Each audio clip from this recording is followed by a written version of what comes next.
They were bells that had rung for centuries, bells that had outlasted wars, that had outlasted plagues, and empires that had come and gone. And as they rang, he began to write. I heard the bells on Christmas Day, their old familiar carol play. And the wild and sweet, and the words repeat, of peace on earth, goodwill to men. You see, the bells did not deny the pain. They did not pretend the war was over. They simply just kept telling the story. They kept ringing, right? And though how as the day had come, the belfries of all Christendom had rolled along the unbroken song of peace on earth, goodwill to men. You see that phrase, unbroken song, it's important. Because the song of Christmas is not based on circumstance. It's based on a promise to all of us. The promise that God has now entered into the world as Jesus Christ and has not abandoned us in this pain. It continues because God's peace has begun. The light has come, and what he has promised, he will ultimately finish. Even when the world seems broken, even when all of it seems dark. But yet Longfellow, in the poem, he still is honest. And in despair, he says, I bowed my head.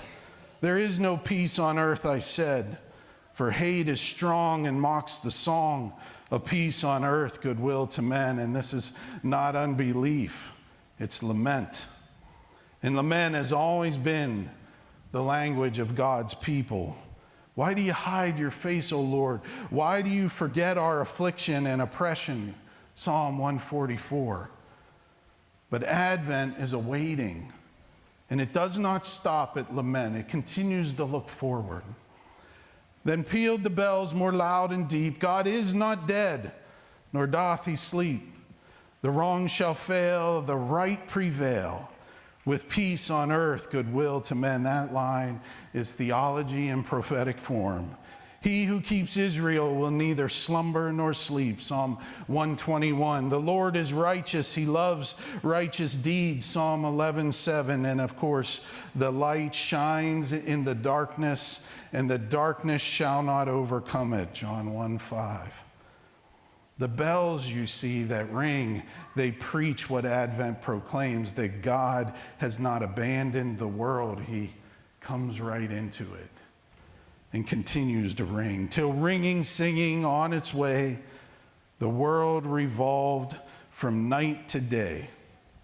A voice, a chime, a chant sublime of peace on earth, goodwill to men. You see, brothers and sisters, Christmas, like this Longfellow poem, is joy in the midst of tragedy. It's not denial of suffering, but God stepping right into the midst of it. The Word becoming flesh and dwelling among us. Jesus is born knowing he will die, and he's purity wrapped in flesh, holiness lying in a manger, born to this young, humble mother, born in a stable, announced not to kings but to shepherds. This king is not born for only the powerful. He's born for all, the rich and the poor, the righteous and the sinner, the influential and the forgotten. For unto you is born this day a Savior who is Christ the Lord, Luke 2:11. And he will live for us, and he will die for us, and he will rise from the dead, so that the death does not have the final word.